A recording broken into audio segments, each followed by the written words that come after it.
Welcome to our new home here in Baclayon, Bohol. Tuloy po kayo.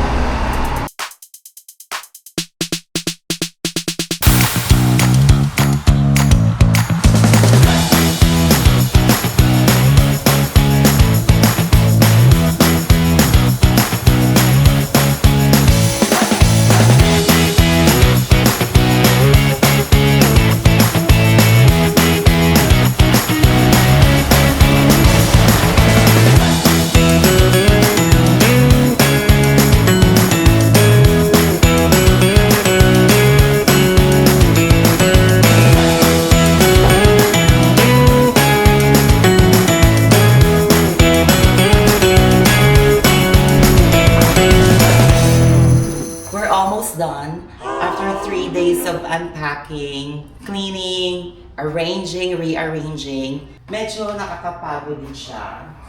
Especially kung kagaya ko, kayo, na nag-land travel, pauwi dito. Medyo tiring siya. If you're planning to move to Bohol, if you're like an OFW, or gusto mo mag-retire here kasi it's very peaceful nga naman talaga sa Bohol. Very laid back. I could attest na it's safer here in Bohol compared to other provinces.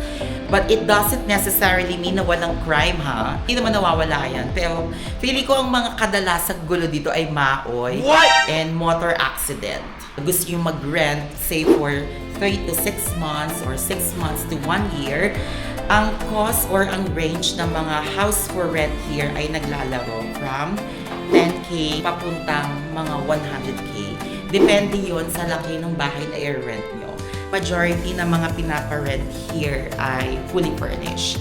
Kaya medyo mataas siya. Kapag fully furnished yung kukunin mong bahay, it would cost you around 20,000. And kapag fully furnished siya, most likely they would ask you to do 2 months deposit and 1 month advance. Kung hindi, 2 months deposit at 2 months advance. So, kung 20,000 siya, ang upfront payment mo would be around 60 to 80,000. Hindi pa yon ganun kabongga ha, based sa mga nakita ko. Nahirapan ako maghanap ng bahay na unfurnished, meaning wala siyang masyadong gamit or wala talaga siyang gamit at all. Kasi may mga gamit na tayong naipundar and I wanted to let them go initially. But kapag bumili ako dito ng mga bagong gamit, it would easily cost me around 200 to 300,000. But thanks to Labelia Company, yung pinaka-owner ng company na yon, she helped me find this new house.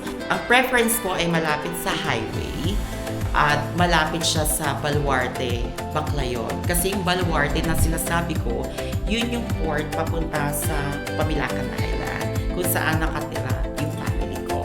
Para dito sa ni-rent namin na house, it cost me around 30,000 to move here. Lahat ng gamit natin ay dinala from Manila to Laguna and then Laguna to Bohol. It cost me around 65,000 pesos. Medyo madugo mag-arkila ng trucking service. Kung buong truck yung i-rent mo, nasa 80,000 siya. I check Transportify app kasi I feel na mas reliable and mata-track mo kasi siya via their app. Kaso parang nasa 102,000 siya. So, di ba, layo ng 65,000 to 102,000 yung difference ng dalawa. Now, itong tracking service na to, they're very good. In fact, yung owner ng tracking service na yun, pumunta dun sa bahay namin sa Laguna to personally oversee yung paghakot ng mga gamit namin. It took them around 3 to 4 days to deliver yung mga appliances at mga furniture namin. Nung dumating yung gamit namin, I don't know what happened, nasira yung refrigerator namin. Kahit na nakapackage na siya ng maayos, nasira pati siya. So, nung dumating siya, hindi siya lumalamig and ang problem daw ay freon. Naputol daw yung parang wiring sa likod. So yon, another 3,500 siya. Pero wala man tayong magagawa kapag nasira ang isang bagay. We need to fix it. Yun nga lang, there's a price to pay. And refrigerator is a very important appliance. Appliances. What? Guys, ito yung kwarto ng pamangkin ko. Bilang dalawa lang naman kami, ni Justine at 2 dogs. namin kailangan ng dalawang room. Hindi po pwede yung pag nag-away, tag-isa kayong room, di ba? Yeah, boy! Ayan, may korti-korti na very, very light. Medyo challenging lang dito kasi syempre bilang national road siya or provincial road, ito kasi yung dinadaanan papuntang Tagbilaran at papuntang Hubay, Anda, Hagna, Luway, kung yung southern part ng Bohol. You heard that? Maririnig po yung ingay ng mga sasakyan dito. So, yun ang medyo challenging.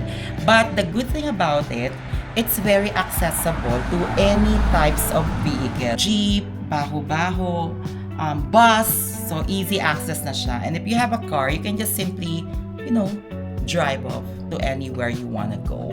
Yun yung maganda sa kanya.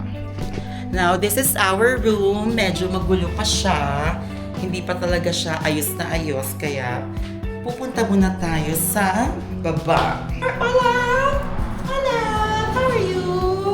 Hello! Are you enjoying your new home? Ayan o. Hola! Yes, Sparky. Diba?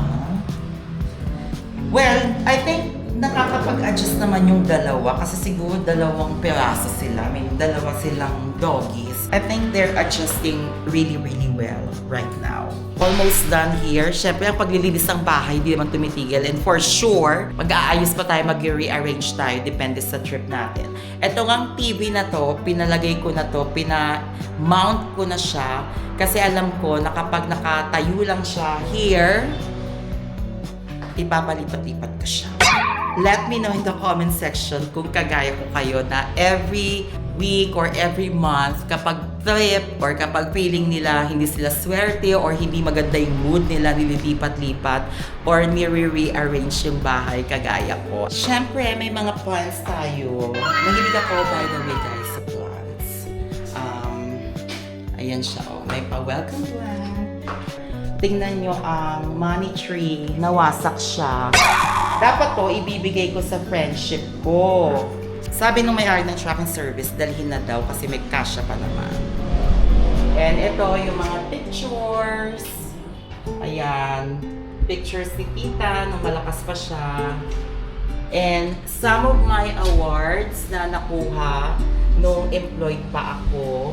Pero I am thinking na itago na siya. I think part of moving on is to keep them stored somewhere away na hindi mo siya nakikita because I think this one right now na nakikita ko siya, wala lang kasi akong mailagay ngayon.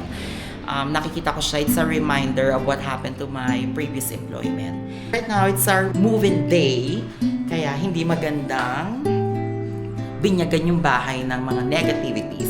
We don't know what's gonna happen here. We have just moved in.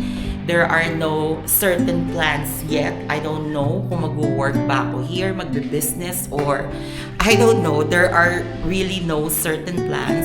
I'm just, I think, enjoying my fun employed era right now. But for sure, tonight, I'm gonna think all about it. Kasi ang bills, kahit pa fun-employed ka, you're enjoying being tambay, bago ka matulog, iisipin mo kung ano yung mga babayaran mo in the coming days or weeks, di ba? Baka bago ka matulog, may mga notification na sa'yo asking you to pay your internet o yung mga loans and all that stuff, you know that, adulting problems.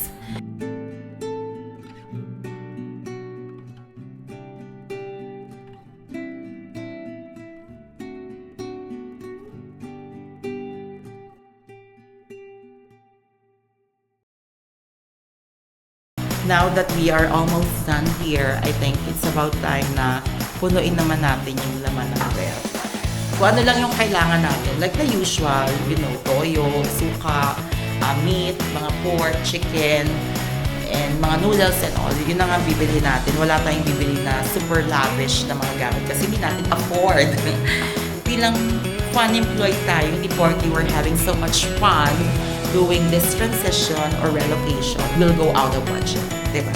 Samahan nyo kami papunta na Tagbilaran City.